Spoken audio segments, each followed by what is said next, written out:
High school can be hard. Homework, AP classes, extracurriculars, sports, while also deciding your future career path without even working your first job can be overwhelming for you. Trust me, I've been there. I have straight A's, yet I've made high school so much easier compared to my peers. You want to know how? Well, I'll tell you the 7 tips I did to make my high school experience easier. So my first tip is the studying methods. Now there's a lot of studying methods online. I find them complete BS, right? Time waster. My studying method saved me a lot of time and stress. There's not really a name for it. I just, I'll tell you how I do it. Every day after school when I come back home, I would spend 20 to 30 minutes on basically all of my subjects, reviewing what we did that day. It's not very hard. You don't have to write anything down or recall memory. You just read the information. It doesn't take that long. You're just doing this every day. And then during the weekends, I would spend around 30 minutes to review anything that I thought I missed or I just didn't remember that well, and it helped me actively recall the information and make it stick to my brain. There was days I completely forgot that we had a test, but since I've been studying every day, just reviewing the material every single day, I didn't have to worry because it was all in my brain already. I already knew everything. I remembered everything. You don't need to do any of these 2 to 4 hour long study sessions because really I'm only spending 6 minutes to study on that specific class. I'm just reading the notes and reviewing other stuff that they posted, like the worksheets. So it's pretty easy. But my next tip, focus on your organization. If you don't want to forget about homework assignments or any projects, do what I'm doing. Now, I personally don't like writing, but you can use a planner if you want. But what I do is I use a Google Calendar and I put the homework as a task. The task will have the due date of the homework and I will know when to spread out my work and how much I should do every single day. I don't do all my homework in one day. I spread it out over time so that I don't forget, and I also do it over the course of the day. It helps me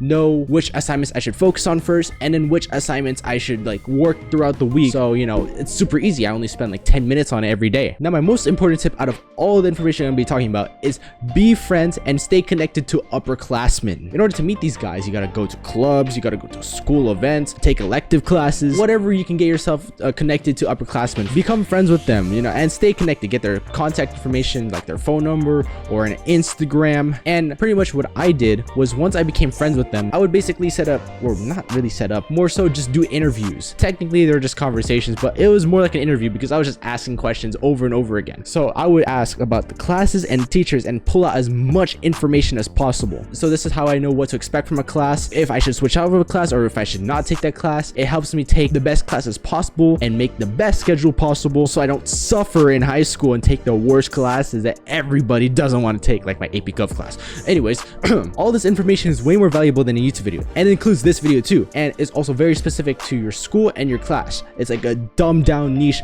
for your specific school. That's why it's so valuable. I met the upperclassmen my sophomore year, and I was kind of blinded. I got lucky with the classes except for one of them, kind of annoying, the Spanish class. But my other classes for junior and senior year, all those classes were taken because of what the seniors said, so I got to have the highest GPA without suffering so badly. We're going on to our next tip, get free classes. But these free classes is where you can do your homework, you can get some rest, you don't have to deal with annoying teachers, and you can avoid doing hard work for a period. But you wouldn't know which classes are free if you didn't have upperclassmen to talk to. These guys are like the secret bearers of information. You just gotta ask them for it and they'll give it to you. It's like free candy on a van. I think that's a bad reference.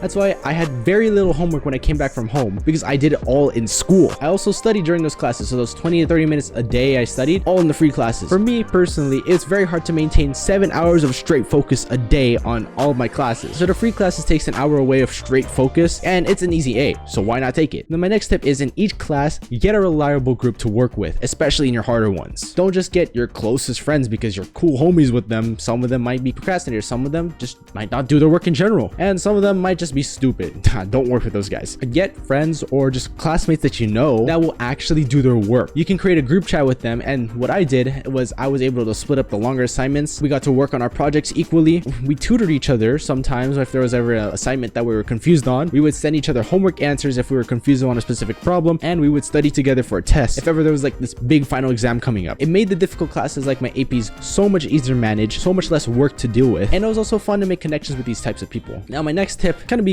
of controversial, but get on the good side of your teacher, especially in your harder classes. I don't mean to be the teacher's pet where you're the proclaimed disciple. I don't mean to be like that. The reason why you should be on the teacher's good side is because it gives you that little boost in your grade whenever she's grading something. It helped me get A's in my hardest classes, especially in those classes where, there'd be very few people getting A's, but I'd be one of them because of this slight edge I get in the homework grading or the test grading, like essays or that type of stuff. And it's very easy to get on the good side of the teacher because most students just don't care about the class. Also, also ask a lot for help. Ask, okay? Don't be afraid to ask. These teachers are very kind. They want to help because, you know, it shows that you care. You'll easily get the teacher to like you and get on her good side. So you could give yourself the best chance to get an A and get an excuse for turning in late assignments that you may or may not have forgotten, but you can get away with it with some type of personal story because you are on the good side of the teacher because she or he likes you. My 7th tip, I haven't been counting to be honest, but just don't join classes just because your friends are doing it. That is the worst thing you could do. I have friends who ask me to join AP Chem, AP Calc, AP Lit. I'm like, hell no.